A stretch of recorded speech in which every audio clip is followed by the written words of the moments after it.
Hello friends, मी सागर कुमावत तुमचं आपल्या चॅनलमध्ये स्वागत करीत आहे. आपण आतापर्यंत या कथेचे 8 भाग बघितले आहे.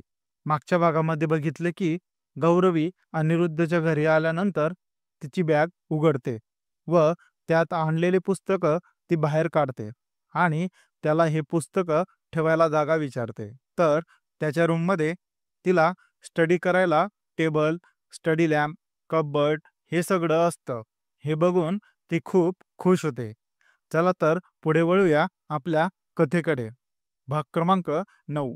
गौरवी रात्रीत सर्व व्यवस्थित रचून ठेवते. पण आता झोपायचं कुठे? हा मोठाच प्रश्न तिच्या समोर पडतो. अनिरुद्ध तिच्याकडे बघतो तर तिच्या मनात आलेला प्रश्न तो लगेच ओळखतो. गौरवी, तू बेडवर झोपू शकते. असं पण मी सहसा रात्रभर घरी नसतो आणि असला तरी तुला माझा काही प्रॉब्लेम होणार नाही, अनिरुद्ध म्हणतो. गौरवीला पण त्याचं म्हणणं पटतं आणि ती बेडच्या एका बाजूला जाऊन झोपते. तिला आज अभ्यासासाठी वेळच मिळाला नव्हता. रात्री ती थोडा स्टडी करणार होती, पण आज थकल्यामुळे तिला खूप झोप येत होती. म्हणून ती लगेच झोपून पण जाते. अनिरुद्ध मात्र सवयीप्रमाणे मध्यरात्री केव्हा तरी झोपतो. सकाळी 4चा अलार्म वाजतो. तसं गौरवी तातडीने उठून बेल बंद करते. अनिरुद्धची झोप मोडली नाही हे खात्री करून झाल्यावर ती चेहऱ्यावर पाणी मारते आणि तिच्या स्टडी टेबलवर जाऊन अभ्यास करते. 6 वाजेपर्यंत तिचा अभ्यास चालूच होता. इतक्यात दरवाजावर टकटक आवाज येतो. गौरवी दरवाजा उघडून बघते तर समोर निशा फ्रेश होऊन आली होती. हे आपलं माहेर नाहीये. 6 वाजले तरी तू बाहेर आले नाही. आई खाली ओरडत आहे. 5 मिनिटमध्ये तयार होऊन खाली ये, निशा म्हणते आणि तिचं काही ना ऐकताच तिथून निघून जाते. गौरवी पटकन आंघोळ करते, पण साडी घालायलाच अर्धा तास लागतो. तरीही कशी तरी साडी घालून ती बाहेर हॉलमध्ये जाते. कौशल्याबाई सोफ्यावर बसून आरामात चहा पित होत्या, तर निशा किचनमध्ये स्वयंपाक बनवत होती. तिला उशीर तर झालाच होता, पण तरीही ती कौशल्याबाई समोर येऊन उभी राहते. आई, तुम्ही बोलवलं होतं, गौरवी म्हणते. मी बोलवल्यावरच तू बाहेर येशील का? कौशल्याबाईच तिला प्रश्न विचारते. मी लवकरच उठली होती, पण लगेच अभ्यास करायला बसली होती, म्हणून बाहेर यायला उशीर झाला, गौरवी म्हणते. अगोदर घरातली कामं, तुझी या परिवारासोबत असलेली कर्तव्य पार पाड, मग तुझा अभ्यास करत जा, कौशल्याबाई थोडं रागातच म्हणतात. पण गौरवी बोलेल इतक्यात कौशल्याबाई तिला हातानेच इशारा करून थांबवते. आज पहिला दिवस आहे, म्हणून जाऊ देते.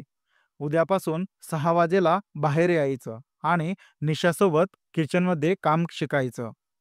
संसार करताना तेच कामात येईल. पुस्तकं, जेवण बनवायला नाही येणार. कौशल्याबाई चांगलीच चिडते. गौरवी पण काहीच न बोलता सरळ किचनमध्ये जाते. या घरात आज तिचा पहिलाच दिवस होता आणि तिला इतके बोलणे खावे लागले होते, म्हणून तिच्या डोळ्यात पाणी जमा झालं होतं. पण निशाला ते दिसलं नाही पाहिजे म्हणून ती लगेच डोळे पुसते आणि किचनमध्ये जाते. गौरवीला किचनमध्ये काहीच यायचं नाही, पण निशा होती तर तिला थोडा आधार होता. काय करायचं आहे? गौरवी हळूच निशाला विचारते. आज तुझी पहिली वेळ आहे, तर तू बासवंदीच बनव. सोपी असते, निशा म्हणते. गौरवीची आताची परिस्थिती ती चांगलीच समजू शकत होती. तिच्यावर पण हा दिवस बऱ्याच वेळा आला होता, पण तिला आता सवय झाली होती. गौरवी शिक्षणाची मुलगी होती, त्यात चुकीचं बोलणं कोणाचंही ऐकत नाही होती. म्हणून कधी नव्हे पण आज निशाला पण तिची मनोमन काळजी वाटत होती, पण ती तसं काही दाखवत नाही होती. त्यात गौरवी आणि कौशल्याबाईचा स्वभाव पाहता ती या घरात जास्त दिवस टिकणार नाही अशी तिला दाट शंका होती. फ्रीजमधून दूध आणून गॅसवर ठेव आणि मी सांगते तसं कर. निशा तिला सांगते तसं ती पण तिची सर्व ऑर्डर फॉलो करते. चहा. थोड्या वेळाने कौशल्याबाईचा बाहेरून आवाज येतो. गौरवी, आई आणि आजोबासाठी तू चहा घेऊन जा. मी तुझ्या जिजूसाठी पोहे आणते. निशा थोडं घाईत म्हणते. पण आईने आत्ताच तर चहा घेतली. गौरवी म्हणते. अगं, त्या 2 वेळेस घेतात. तू पण लक्षात ठेव. निशा कपमध्ये चहा गाळतच म्हणते. गौरवी पण ट्रे उचलते आणि बाहेर जायला लागते. इतक्यात गौरवी निशा मागून आरोळी मारते. ती पण लगेच मागे वळून बघते. चहा दिल्यावर त्यांचा आशीर्वाद घे, नाहीतर मलाच बोलतील. तू वळण लावत नाहीये असं. निशा पण म्हणतच प्लेटमध्ये पोहे घेते आणि बाहेर निघते. निशाने सांगितल्याप्रमाणे गौरवी पण त्यांना चहा दिल्यावर खाली वाकून दोघांच्या पायांना स्पर्श करते. सौभाग्यवती भव, आजोबा म्हणतात. लवकरच मला नातू दे, कौशल्याबाई म्हणते. गौरवीला थोडं विचित्र वाटतं, कारण कालच तिचं लग्न झालं होतं आणि आज अशी मागणी. ती सरळ उभी राहून कौशल्याबाईकडे बघते. अशी काय बघते? एकदा लग्न झालं म्हणजे मूल आणि चूल हेच बाईचं आयुष्य असतं, कौशल्याबाई म्हणते. आई, राग नका येऊ देऊ, पण तुमचे विचार मला मुळीच आवडत नाही. सारखं सारखं संसार, मूल, चूल, फक्त हेच आयुष्य नसतं श्रीचं. ज्या स्त्रिया बाहेर जॉब करतात त्यांना नाही होत का मुलं? त्यांचा नसतो का संसार? त्या नाही बनवत का स्वयंपाक? गौरवी रागातच बोलत होती. निशा आणि नयन पण तिथे येऊन उभे राहतात.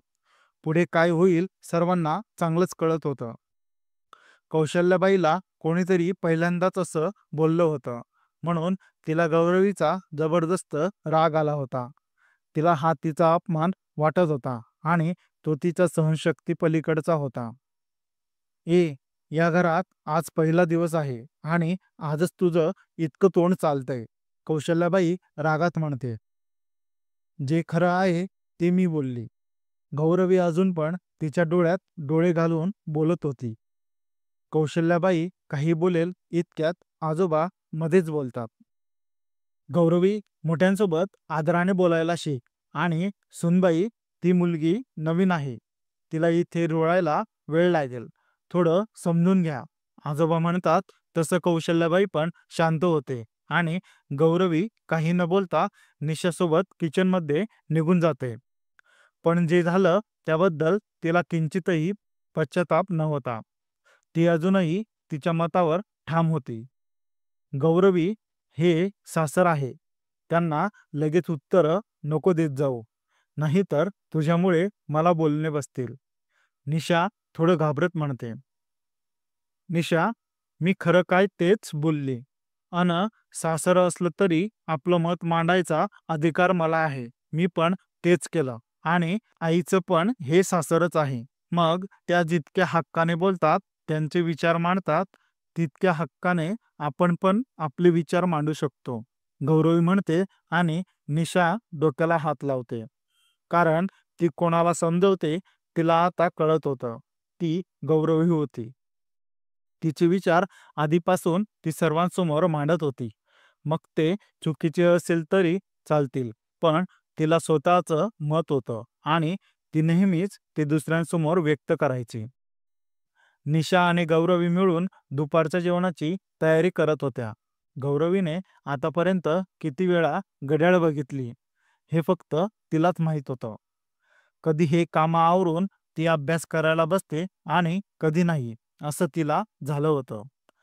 स्वयंपाक झाला असेल तर बाहेर आणा, कौशल्याबाई बाहेरून आवाज देते. गौरवी, चल, निशा हातात भाजीचा बाऊल घेत म्हणते. गौरवी पण बासवंदीचा बाऊल हातात घेते आणि बाहेर येते. त्यांच्या मागे घरातील नोकर बाकीचं सामान बाहेर आणतात. गौरवी, जा, अनिरुद्धला जेवणासाठी बोलवून आण, आजोबा म्हणतात. तसं ती पण त्याला बेडरूममध्ये बोलवायला जाते. गौरवी घड्याळ बघते तर 12 वाजले होते. तरी अजून पण तो झोपलेला होता. तिला थोडं विचित्रच वाटतं. 12 वाजले तरीही ती अजून अभ्यास करायला बसली नाही. म्हणून त्याचं दुःख वेगळंच होतं. ती शेजारच्या जगमधून पाणी घेते आणि त्याच्या चेहऱ्यावर काही थेंब हाताने उडवते. तसा अनिरुद्ध पण डोळे चोळतच उठतो. पण त्याचा चेहरा रागात वाटत होता. तो रागातच समोर उभ्या असलेल्या गौरीकडे बघतो. आज तिने लिंबू रंगाची साडी घातली होती. गोऱ्या हातांवर मेहंदी लगेच उठून दिसत होती. त्यात तिने हातभर बांगड्या घातल्या होत्या. तिला पाहताच त्याचा राग मावळत होता. गौरवी, इतक्या सकाळी नको उठत जाऊ यार, अनिरुद्ध म्हणतो आणि ती डोळे मोठे करून परत एकदा घड्याळकडे बघते. 12 वाजून बरोबर 4 मिनिट झाले आहे. तुमची सकाळ कितीला होते? ती पण रागात म्हणते. तो घड्याळ बघतो तर त्याला काही विशेष वाटत नाही. तो तसाच बेडवर उठून बसतो. बसू नका. जेवणाला बोलवलं तुम्हाला बाहेर. सर्व वाट बघत आहेत. गौरवी म्हणते तसं तो पण होकारात मान हलवतो. त्याला चांगलंच माहीत होतं ती स्वतःच्या मनाने त्याला उठवायला आली नसेल. त्याच्या घरच्यांनीच तिला सांगितलं असेल. अनिरुद्ध फ्रेश होऊन थोड्या वेळाने बाहेर येतो. तर सर्व जेवणाला बसले होते. तो पण त्यांच्यात येऊन बसतो. आज गौरवीने पहिल्यांदाच बासुंदी बनवली होती. म्हणून कोणीतरी तिची प्रशंसा केली पाहिजे या आशेने सर्वांकडे बघत होती. पण सर्व जेवणात मग्न होते. कोणीही काही बोलत नाही. ती पण निराश होऊन जेवण करते. वाव, बासुंदी छान झाली. कोणी बनवली? अनिरुद्ध म्हणतो. अचानक गौरवीच्या चेहऱ्यावर स्माईल येते. कोणाला तरी बासुंदी आवडली म्हणून तिला पण चांगलं वाटतं. तुमच्याच बायकोने बनवली. निशा वाकड तोंड करत म्हणते. बाकीचा पूर्ण स्वयंपाक तिने केला होता. पण नेहमीसारखं कोणीच काही बोललं नाही होतं. सर्वांची जेवण झाल्यावर सर्व आपापल्या रूममध्ये निघून जातात. निशा आणि गौरवी जेवणाच्या प्लेट्स उचलून किचनमध्ये ठेवतात. गौरवी, चल आता 1 वाजला. थोडा आराम करून घेऊ. बाकी सगळं नोकर आवरून घेतील. निशा आळस देत म्हणते. सकाळपासून गौरवीची आता सुटका झाली होती. आता तरी तिचा अभ्यास होईल म्हणून ती लगेच किचनच्या बाहेर जायला निघते. इतक्यात निशा परत तिला मागून आरोळी मारते. तशी ती पण वळते. संध्याकाळी 4ला परत इथेच ये. सर्वांचा चहाचा वेळ आहे तो. निशा माहिती पुरवते आणि दोघंही आपापल्या रूममध्ये जातात. रूममध्ये येताच गौरवी तिच्या टेबलकडे जाते आणि अभ्यासाला बसते. तिच्याकडे 3च तास होते म्हणून ती थोडं घाईघाईतच अभ्यास करत होती. पण तिच्या लक्षात येतं की ती जे वाचते आहे ते सगळं डोक्याच्या वरून जातंय. म्हणून ती तिचा स्पीड कमी करते आणि आता लक्षात राहील असं वाचू लागते. अनिरुद्ध मोबाईल आणि लॅपटॉपमध्ये बिझी असतो. 4 केव्हाचे वाजले जातात. गौरवीला कळतही नाही. ती लगेच पुस्तकं बंद करते आणि खाली जाते. तर सोफ्यावर कौशल्याबाई, अनिरुद्ध, त्याचे आजोबा, निशा आणि नयन गप्पा मारत बसले होते. अनिरुद्धला तिथे बसायचं नाही होतं. पण कौशल्याबाईने त्याला बळजबरी बसवून घेतलं होतं. गौरवी पण त्यांच्यात येऊन बसते. गौरवी, आज सर्वांना तुझ्या हाताची चहा बनव. मी रोजच बनवते. निशा तिला सर्वांसमोर म्हणते. तसं ती पण उठून चहा बनवायला किचनमध्ये जाते. आज तिची चिडचिड होत होती. एकतर तिचा अभ्यास व्यवस्थित होत नाही होता आणि दुसरं म्हणजे तिला घरात नोकरसारखे कामं करावं लागत होतं. पण नवीन नवीन प्रत्येकालाच करावं लागत असेल म्हणून ती पण जास्त विरोध नाही करत. तिची दुसरी परीक्षा पण लवकरच होती. त्यामुळे तिला अभ्यास पण खूप करायचा होता.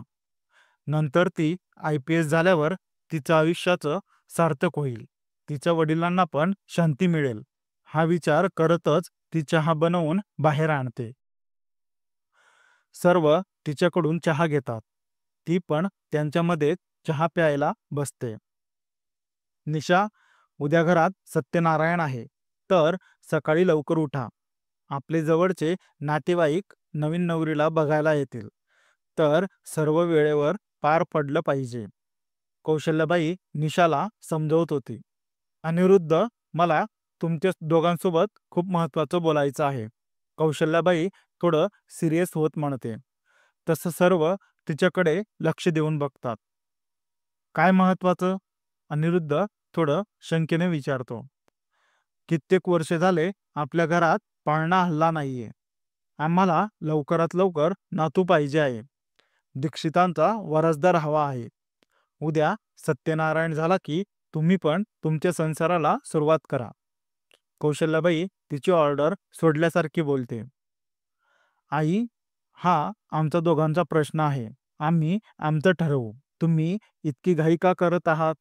गौरवी अनिरुद्धच्या आधी मध्येच बोलते. तुमच्या लग्नाचा निर्णय तुम्ही तुमच्या मनाप्रमाणे घेतला. त्यात लग्न पण मनाप्रमाणे केलं. आता पुढचे सर्व निर्णय मी घेईल. तू नवीन आहे, कळेल तुला हळूहळू.